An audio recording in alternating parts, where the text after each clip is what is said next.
Assalamualaikum warahmatullahi wabarakatuh. Hello everyone, the honorable to our lecturer Ms. Ria Yunita MPD and all my beloved friends.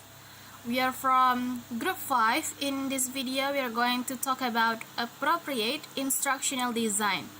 But before that, let me introduce our group member. My name is Faradila Azahra and my other friends' name are Sudiarti Awalia, Siti Oktarina, Tiwi Nopiani, Tiffany, Vira Yuniar, and Widya Karamina. Well, appropriate instructional design. The concept of appropriate design speaks to the problem of feasibility and advisability of instructional design practice in real-world situations. The appropriate design concept suggests that it is not possible but also advisable to form design function at varying levels of effort, depending on available resources, criticality of the task, the level of accountability of the educational or training agency, and expectation or requirements of the client agency. These variances in effort lead to different levels of precision and amount of detail in documentation. The low math will include more design tasks done in your head, but may nonetheless, under certain circumstances, result in completely legitimate, appropriate instructional design. A. Resources. When personnel, physical resources, and time do not allow a full application of the principle described in this text, it is possible to improve instruction over what would otherwise be used if systematic instructional design were not employed. For example, when resources do not allow for a full learning task analysis, it is better to informally reflect on lesson goals and the kinds of learning that should lead up to them rather than to be totally unconcerned with prerequisites. In many cases, within the text, we have suggested of a few these less demanding alternatives as the following example illustrate. The first one is needs assessment. For teachers or trainers who are designing instruction for their own classrooms, a needs assessment can be rather informal, but it is nonetheless important. At the most basic level, such needs assessment can be directed at determining what portions of the curriculum involve learning tasks with which. The second is learner analysis. Learner analysis. How do designers find out about the general characteristic of the target audience? If the designers are developing for their own classroom, they can observe, talk to, and assess their learners to determine their characteristic. The third one is task analysis. How can we determine what the information processing steps are for a particular goal? One of the simplest and most often used techniques is to simply do a mental review of the steps that one might go through in completing a task. The fourth is instructional strategy. Teachers probably follow this pattern because they have discovered that students who experience these events lead to learn better than students who do not. The fifth is instructional delivery. These media are not by any means necessary to learn intellectual skills. For instance, many generations have been educated without the use of computer-driven interactive video system. In other words, many intellectual skills are readily learned by all learners in the target population through books, handouts, or conventional media. The sixth is formative evaluation. Trying out materials with learners can help instructional developers determine where revisions are necessary. B. Critically. The extent to which the task may be deemed critical should influence the level of instructional design effort. Among the dimension of critically is that of hazard. Instructional for potentially hazardous tasks, such as operating nuclear power plants, parachute packing, controlling air traffic, and providing medical assistance involved performed can lead to life-threatening consequences for the trained and other people. Part C. Accountability. Sample provides an 8 steps of recommendation for preventing and limiting liability for failure to train to standard. In summary, these recommendations are as follows: appropriate job-less classes, development of appropriate job-related performance measures, modification of selection criteria for key personnel who would perform high liability tasks. The fourth is set of a standard instructional system design model to form and guide the instructional design process. And then development of educational units employing certification process to document individual competence in high liability tasks. And then use of field of supervision employing qualification procedure on the job shortly after training and at regular intervals that thereafter maintains of records of training and written documentation concerned. And the last is the purchase of individual liability insurance.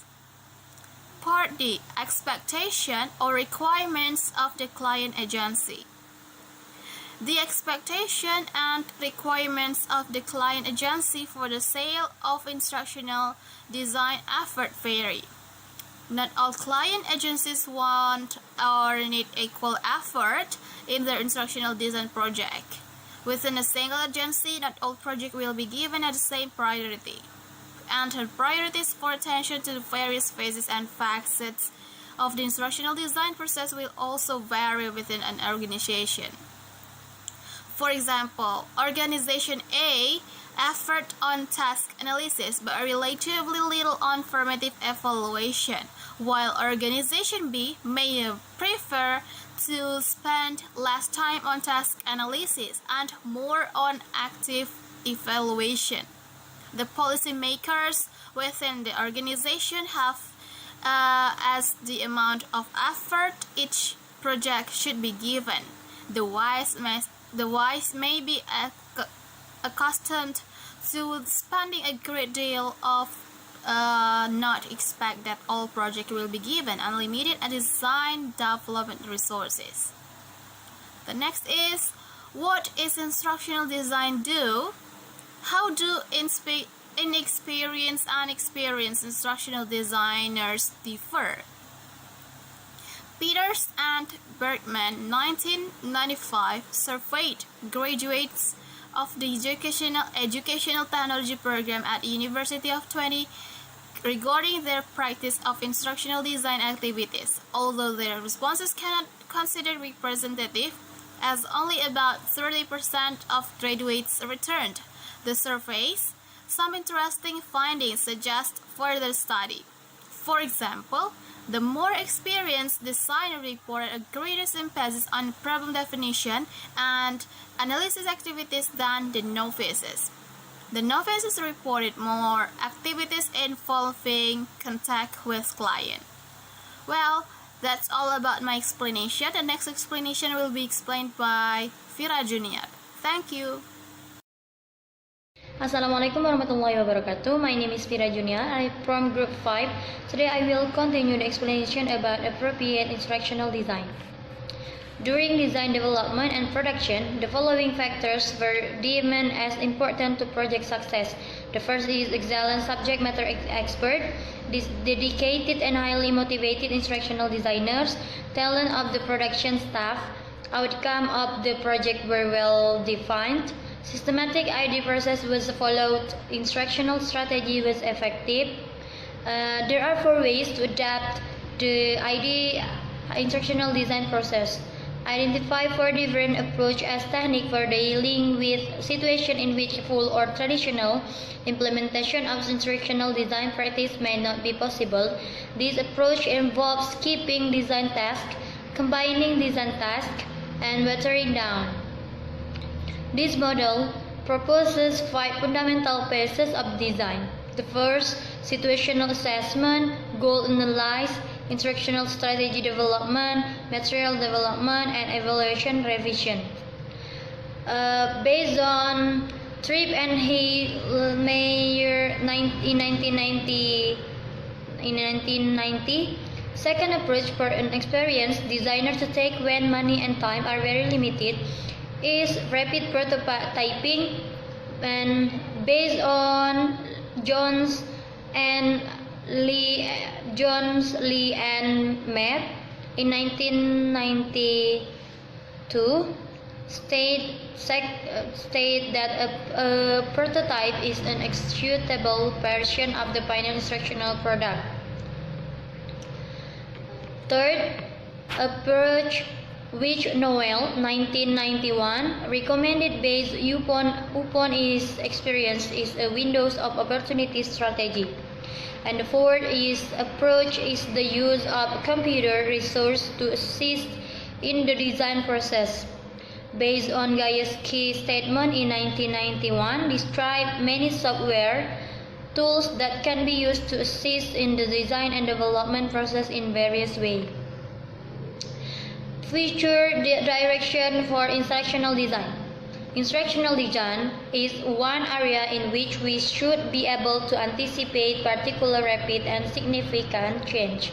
Whereas distant future estimates are anybody's guess, some near future predictions have a higher probability of becoming reality. New hardware technology.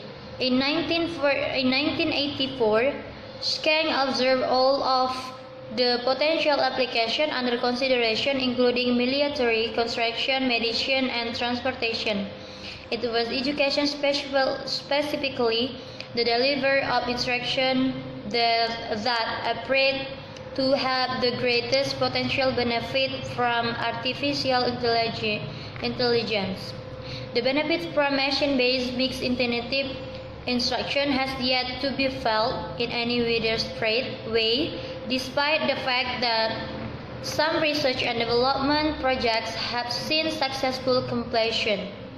Performance Super System, or PSS, or Electronic Performance Support System, or EPSS, are computer-based information systems designed to deliver just-in-time training. Based on Hudspeth's statement in 1992, the purpose of EPSS is to provide necessary information and cognitive tools at the time and place where they are needed in the work setting. And based on Gary's statement in 1992, although individuals can learn, for example, acquire new capability from such system, EPSS are often designed as an alternative to training. The World Wide Web interconnection of computers on a worldwide basis, along with graphical front-end interface called web browser, has been held as a more significant development than the personal computer. As of this writing, the web has seen phenomenal growth and interest but has not become common knowledge, as in supporter and user feel the major system will be. Interactive technology. The more recent DVD Super CD format provides high-quality animation video. CDs are becoming the preferred storage for textual material. This new technology, as well as others that involve the marriage of video, computers, and sometimes other media, such as telephone system and print have enormous promise in increasing the destiny and processing of digital information to and from visual and auditory material based on Brand's statement in 1988. Okay, I think that's all from me. The next material will be explained by Vidya Karamina. My name is Vidya Karamina. Okay, I will continue the next explanation about instructional design tools, instructional design models. There are 5 changes in instructional design models as ways in which they may broaden it from their original roots in behavioral learning psychology, general system theory, audiovisual and communication theory. Number 1 is post and analysis shaped by anthropological methods. Number 2 is design and delivery shaped by the psychology of perception and cognitive sciences. Number 3 is implementation shaped by market research techniques. Number 4 is evaluation influenced by anthropology and sociology. Number 5 is design of training programs shaped by job design. Okay, the next slide about performance technology. The performance technologies interest in instruction as only one tool among many alternatives, which can rank all the way from provision of job aids and incentivize to delivery of psychological or counseling service. For the performance technologies, the central concern is not learning but performance on the job. Learner may or may not be what is needed in a particular situation. This point of view is entirely consistent with our view of instructional design as evidenced in Chapter 3, or especially the session on determining instructional needs. Okay, the next slide about advances in theory. People who are interested in instructional design will stay abreast of new developments in learning, cognition, human information processing, perception, philosophies, and the role of culture and society in learning that minor on instruction. Issues that continue to be of interest pointing to future direction in the field are: the first is supplantive versus generative instructional strategies. The second is instruction in cognitive or learning strategies. The third is the effective aspect of learning, and the last is the role that the learning community plays in an individual and a group's learning. The next slide is public school application of instructional design. Leaders in the field of instructional design have developed a commitment to improving the quality of public education through implementation of instructional design practice in the school. They have proposed two very different approaches to this implementation. The first is preparing teachers and pre-service teachers to apply instructional design principle in their classes. The second is restructuring schools to incorporate more systematically designed technology-based instruction. The next slide about preparing teachers to the instructional design. Reiser 1994 suggested that the longer teacher education students have been out of the class, less they use instructional design skills. However, a study by Reiser and Mori 1994 991 that examined the planning of a former student from a graduate design class found that she continued to use instructional design principles far more truthfully and consistently than an experienced fellow teacher who had no formal instructional design instructions and lecturing schools through instructional design education and training in other settings such as business and military environment has seen a greater influence from technology than American public education. In other words, technology, particularly computer technology, has made possible improvements in school curricula and instructional practice on a large scale that has not yet been implemented on a large scale. And the next slide about new assumption. Instructional designer will continue to be challenged to consider their assumption about where knowledge is and how it is acquired and their own value systems regarding learning. We will investigate the interplay of our own beliefs about knowledge, values, and ethics with those of our client agencies and prospective learners when confronted with attribution of what we believe such as objective is. We will be more knowledgeable and articulate about the accuracy of this attribution. Okay. Thank you. Wassalamualaikum warahmatullahi wabarakatuh.